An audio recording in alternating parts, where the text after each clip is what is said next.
এই আমাৰ সিঙ্গাৰ আমাৰ মঞ্চত উপস্থিত হৈছে সিঙ্গাৰ বিভান্স পাটৰ।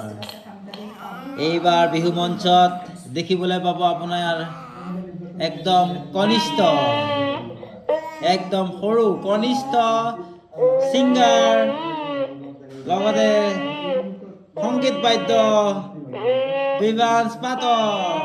তেওঁ গান গাই আছে দেখিছেনে? তেওঁ প্ৰেক্টিচ কৰি আছে আজি। আজিৰ পৰা এও ডাঙৰ ছিংগাৰ, ৰক ষ্টাৰ, আমাৰ ৰক ষ্টাৰ, আমাৰ বেটা ৰক ষ্টাৰ। য়েছ,